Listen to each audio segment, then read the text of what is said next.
In 60 days, the USDA flagged 10 new items on its shortage risk list, the kind of update that doesn't happen without something breaking.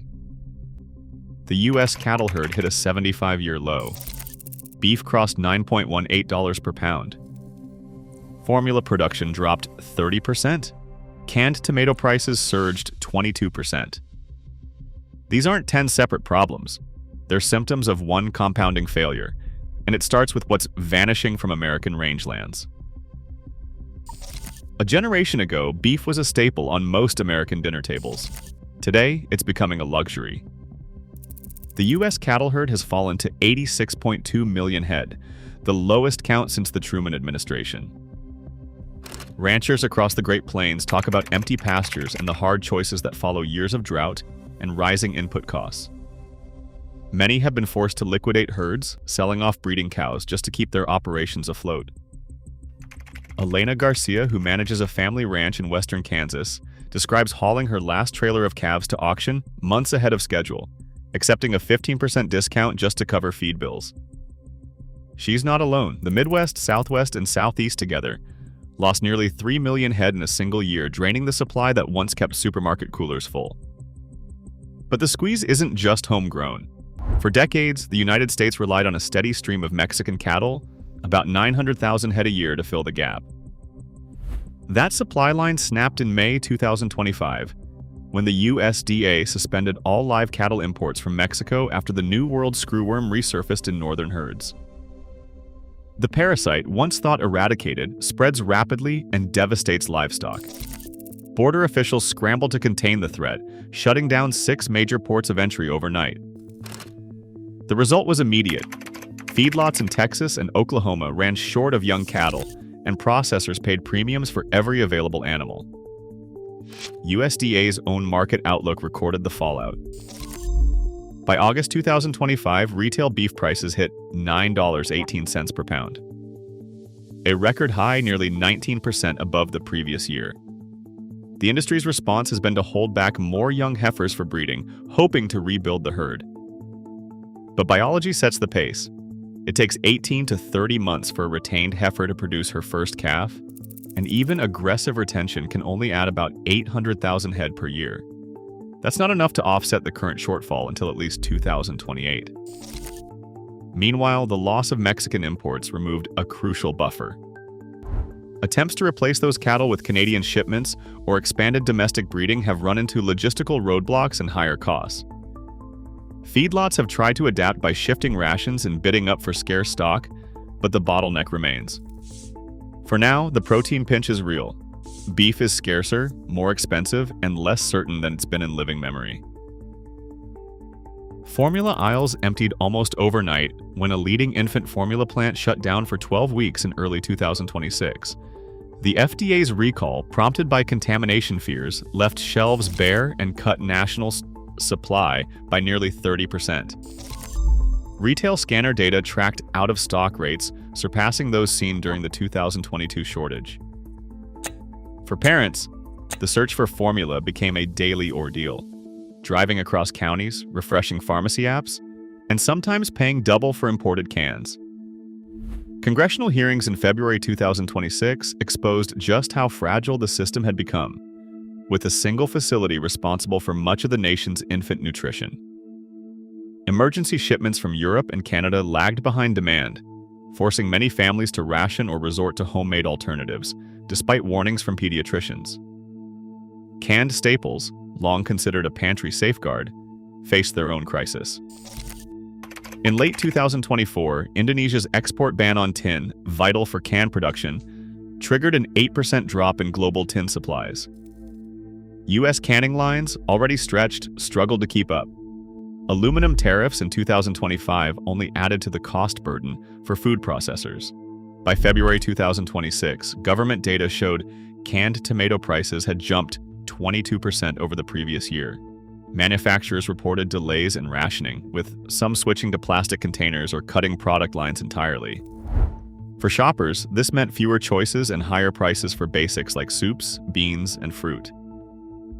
Morning routines grew more expensive as well. The USDA's Economic Research Service projected a 5.2% rise in non-alcoholic beverage prices for 2026. Coffee, especially, became a luxury after Brazil's 2024 drought slashed harvests, sending global prices up 18%. U.S. retailers quickly passed on the spike, and coffee drinkers felt the sting at checkout. Juice and soft drink makers, squeezed by ingredient and packaging costs, shrank container sizes and raised prices.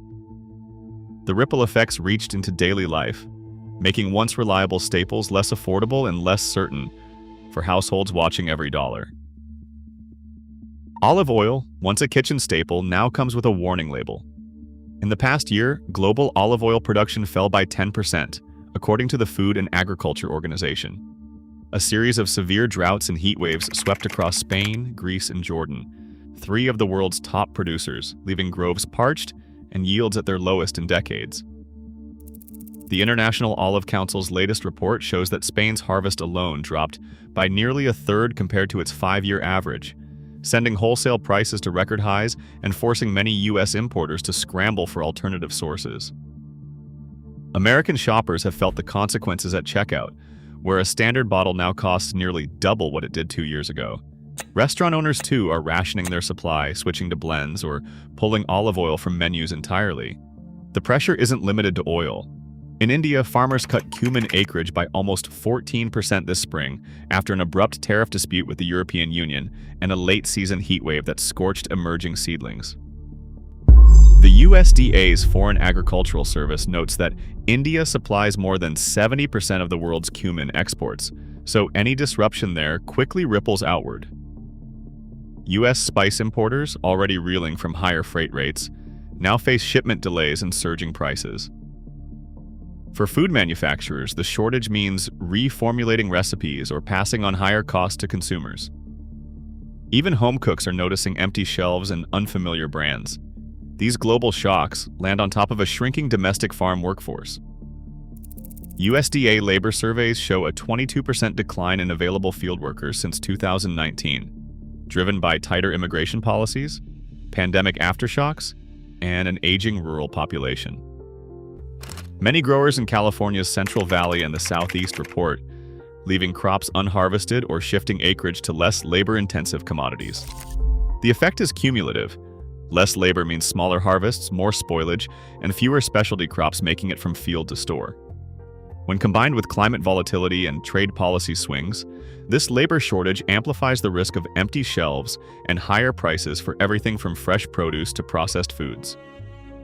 These upstream pressures set the stage for the concrete vegetable and specialty shortages now appearing on the USDA's shortage risk radar. Food safety and economic support systems that once buffered households from supply shocks have been quietly hollowed out.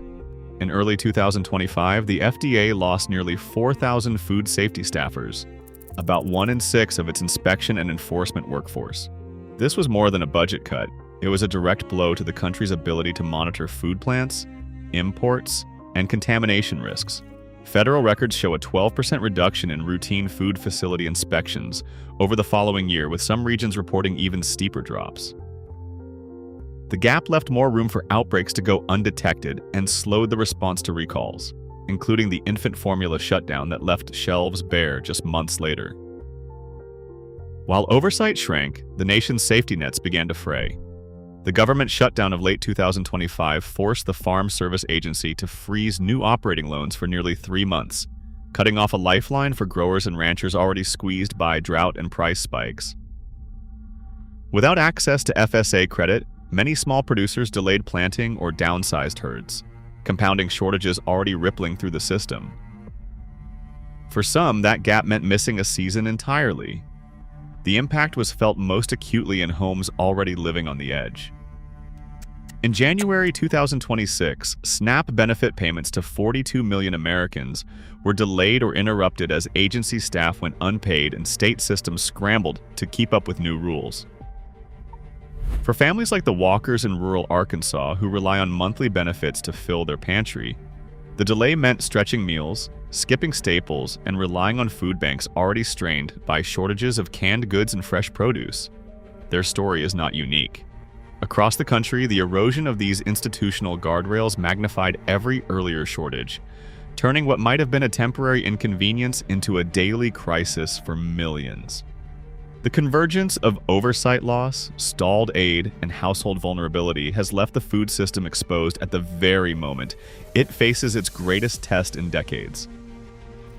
Right now, a 75-year cattle low and a 22% surge in canned tomato prices signal deeper cracks in our food security. With nearly 42 million Americans SNAP-dependent, even a single supply shock matters. Shortages aren't distant threats, they're shaping daily choices, and the risks are only compounding. Share your thoughts below.